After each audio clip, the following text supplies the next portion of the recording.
Hello, my name's Anne Lang and I'm going to show you today how to make a Christmas wreath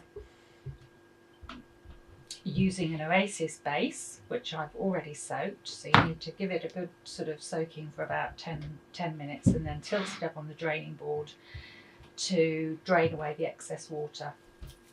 Put a selection of greenery here, which you will have hopefully in the kit that you've purchased from me. If not, then it's something you can either buy from a general florist or you can go and collect from your own garden. So with the raffia, which we're going to use as a loop to tie the wreath so that you can hang it on your door, I've doubled it over once and I'm going to do it again to make it really strong, and then I'm going to tie this on to the Oasis ring.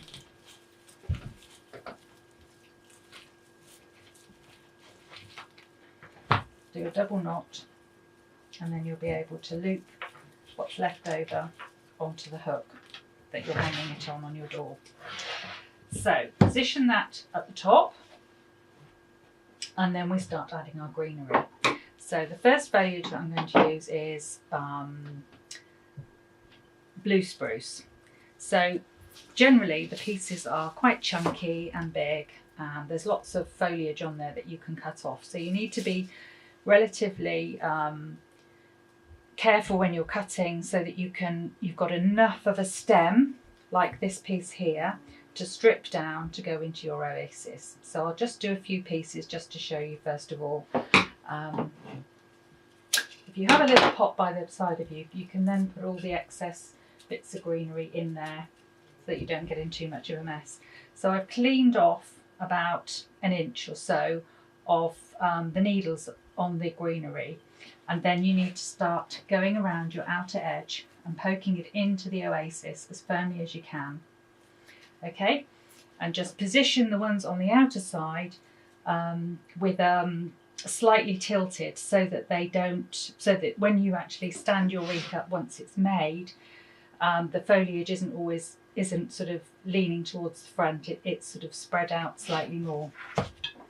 So I'm just going to cut a few more pieces and do the same.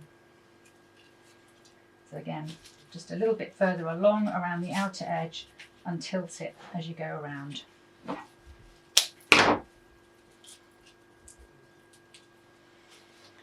Keep going. What you don't want to do is keep putting the greenery in and pulling it back out again, because this will weaken the Oasis and then make it difficult for you to add more greenery as we start to fill in the rest of the wreath.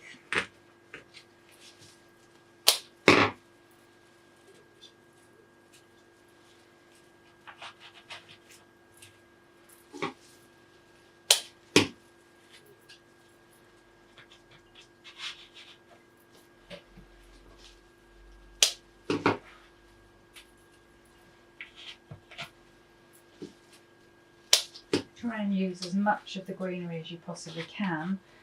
You can sort of cut smaller pieces and then use the larger pieces for the outer edge. Let's keep going until you get your outer ring made up.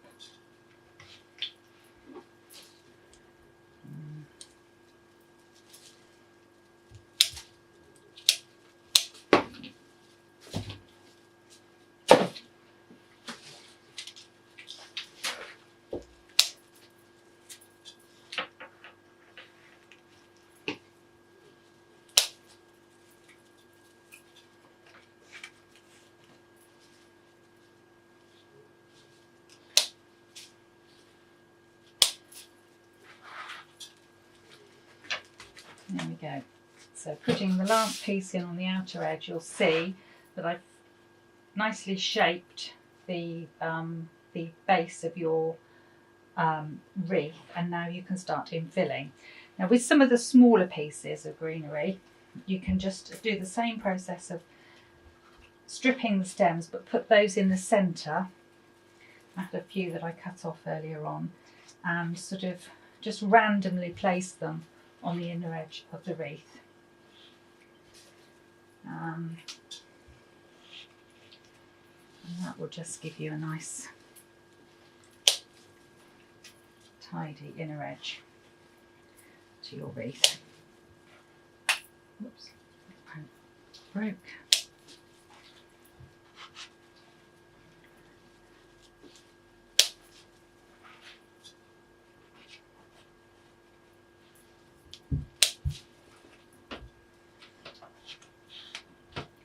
And then there you have your inner circle. If you want to, you can just trim little pieces off so that you can actually see all the way through if it's become a bit too bushy. So once you've done that, you then want to start building up the sort of main part of your wreath. So again, keep using the blue spruce at the moment because that's the one that we can then infill with other foliage that we have in the kit. So with the positioning of the top layer of your wreath, you want to go in on a slight angle and then randomly place them either side, cutting up sort of pieces generally about the same size or a little bit smaller than what you used on the outer edge. So if you can see, I've staggered the way that I've positioned these in, and I generally work clockwise. It's completely, everybody works differently, so it's completely up to you how you do it, but you just need to make sure that you strip off enough of the foliage so that the greenery anchors into the oasis. So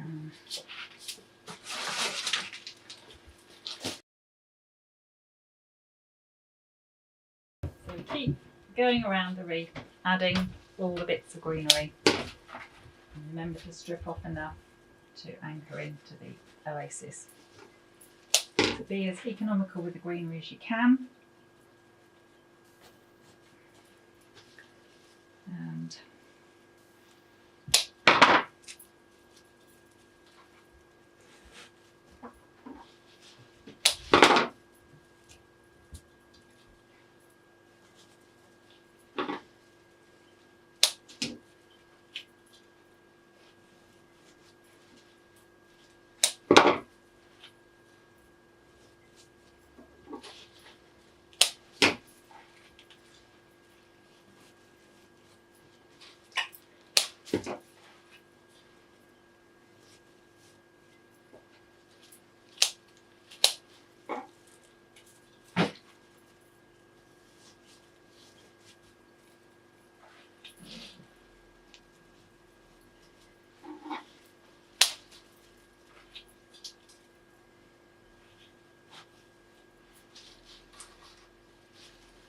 a few more pieces and then we're done. The outer part of your wreath.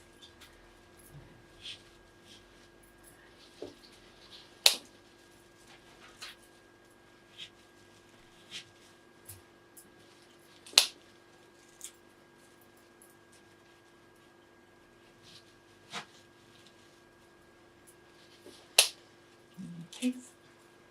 And we're done. Okay, so now we have formed the overall shape of our wreath, and we can start adding in different greenery.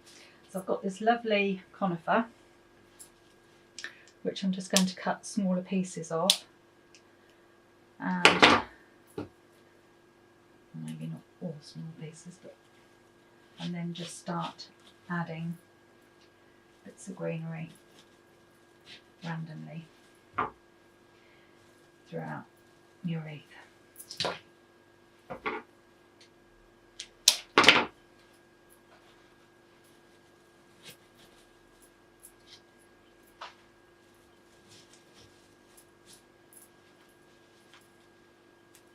Again, just making sure you've got enough stem that will go into the oasis and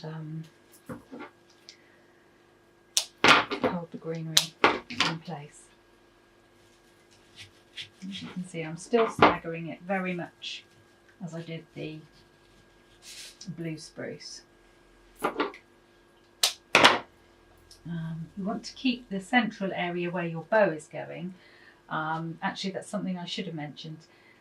bow can either go at the top of the wreath or at the bottom. So wherever you've decided that you'd like it to go, try and keep that main area uncluttered with greenery so that you've got enough space to tie your bow into the arrangement. Okay, there we go. Just another some here. There we go. And I'm going to put my bow at the top. So you see, we've just started adding the conifer, which actually is just a subtle contrast with the blue spruce. Now the other greenery that I've got is ivy with berries. And again, it's the same principle with this. You just need to make sure you've got enough stem to go into the oasis, and just randomly position that throughout the wreath.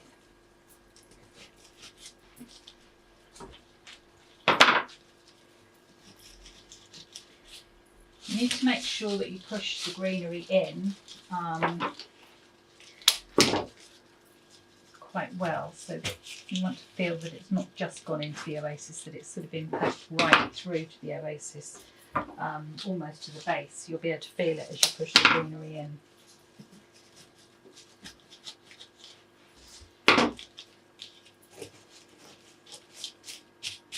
There we go. Quite like these berries, I think they look really pretty.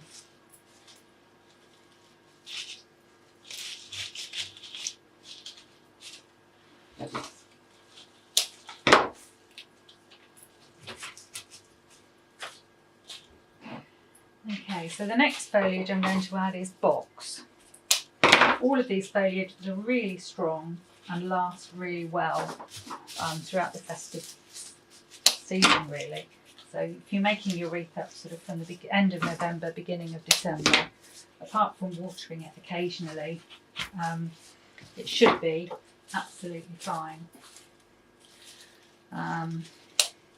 And again, with the box, you just need to kind of make sure you strip enough of the stem so that you can push it cleanly into the oasis. Now I'm kind of making this up quite randomly. Some people like to plan how they're going to add the greenery and where they're going to add the greenery. So it's really up to you once you've made your base up as to how you decorate it.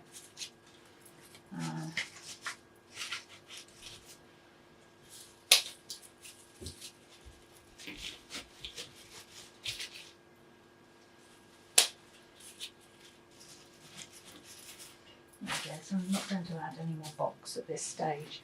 I think the only other thing that I'm going to add to this now is some eucalyptus, which I have here.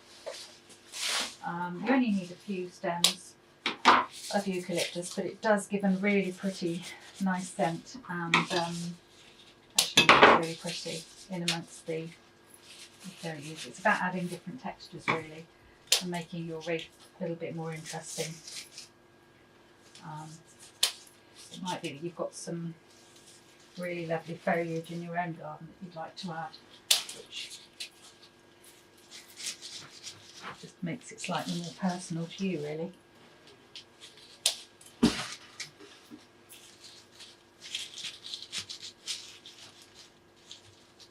Oops. Go in. Right.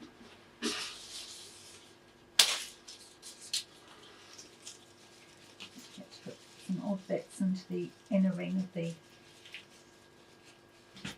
wreath.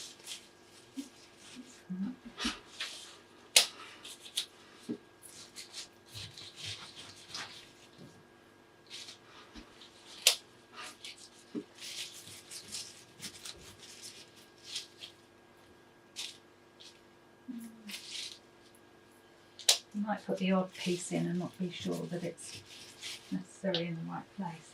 It's okay to do that a couple of times, but please try not to do it too many times because it will weaken the oasis and then it will eventually crumble and fall apart, which isn't really, you want it to last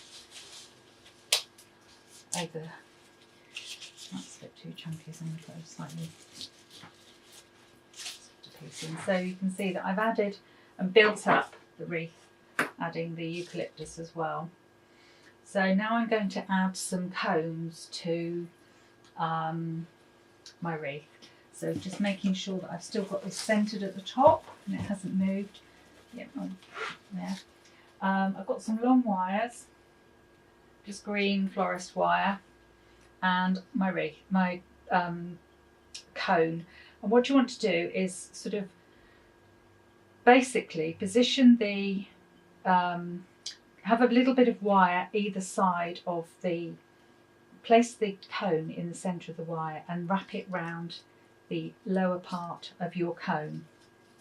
Okay, I don't know if you can see that. And then when you've done that and it's quite firm, twist the cone and the wire, and then you've got a nice little stem which you can then fold back on itself, and then this wire will then anchor into your wreath.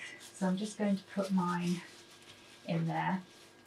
Now these I've already wired ready to go in, so I'm just going to add them to my wreath. So one up here. It doesn't have to be symmetrical, it can be made up any way that you'd like really, but just make sure, again, they've all got their little loops on, and there. So still got room for my ribbon to go there, and they're nicely positioned around the outer edge. Now the next thing I'm going to do is my fruits. So I've got oranges here. If you group 3 together and sort of fan them out slightly, and then using another piece of florist wire, just very carefully poke the wire through the 3 of them, and then fold the edge over and twist around the neck of the fruits so that they fan out. And you might actually want to cut a little bit of your wire off, but then you can just fold the end over like that, and then we can start adding them to your wreath. So when they go into the greenery, you can just play around with them a little bit just to make sure that they fan out, so that you can actually see them nicely against the greenery.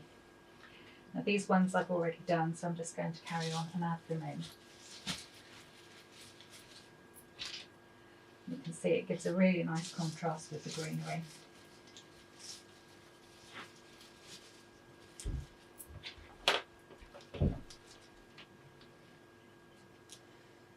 Oops.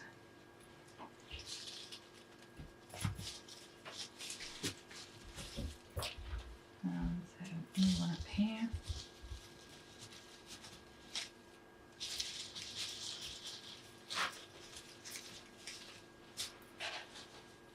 I think that's enough in there. And then the next thing I'm going to do is we've got these lovely orange dried fruits, whole. And again, with the florist wire, you want to poke the wire through the groove that's on the outer edge and try and poke it right the way through the fruit, so you've got at least 2 or 3 inches either side, and then very carefully fold the wire down like so and twist it like you did with the stem, with the slices of fruit. Twist it around a few times, and then you can then fold the end piece over and then position them into your, just push them into your wreath.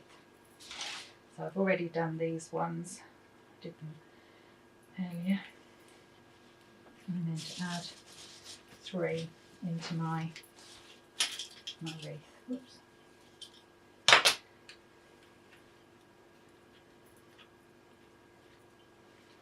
And one up here. Okay. So it's all beginning to take shape quite nicely now. Now the other thing that we're going to do is you'll have some cinnamon sticks like these that have been tied together already, and if you cut your wires in half, you can actually loop them through the back of the raffia, about 1 inch or so through, and then just pull them down and twist them round so that they're secure on the wire, and then fold the end under like you have done with the fruits and the cones. And then you can add your cinnamon sticks. I think I've got 3 bunches, so I'm going to just position mine just neatly, one on this side, 2, and then 1 down here at the bottom. There we go. You might find that you need to just play around with the wire slightly to make it fit in snugger. There we go. Okay, so finally we're going to make our bow. So you should have some ribbon or hessian or raffia or whatever really you can use. I'm using hessian today. I've got about a metre of hessian. So basically you're going to just sort of, you need a tail to go within your bow. So you want to start off by scrunching to make the first loop, scrunching the hessian together and holding it between your thumb and your finger. And then behind that, to form your loop, you want to do the same, scrunch it up and hold it between your thumb and your finger. So that's my first loop. Then I'm going to do exactly the same and scrunch it all as tightly as I can. It gets quite bulky, so you need to be really careful because it is quite fiddly and can take a while to do. I'm only going to do 3 loops on my bow, so the 3rd one I'm going to double over, and then with some florist wire I'm going to loop that around the base of the scrunched up fabric. So with your thumb, hold it down as tightly as you can, like that, and then wrap it round a couple of times, making it as tight as you can so that it holds the fabric into place. Okay, and then you should have enough stem of the wire left to fold over and make a little loop like so, and then position that into your wreath, which I'm going to do here, into the top of the wreath. And you're happy with how it sits, just tweak the bow slightly, and then you need to cut your tails on your ribbon. So fold the fabric over into half and then just very carefully cut fabric. So you've got a nice little tail like that, and I'm going to make one slightly longer than the other, folding the fabric again and then cutting, and then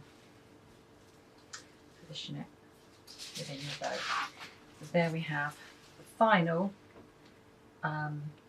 finished wreath for you. Thank you very much. Merry Christmas. Have a good one, all of you. Thank you. Bye bye.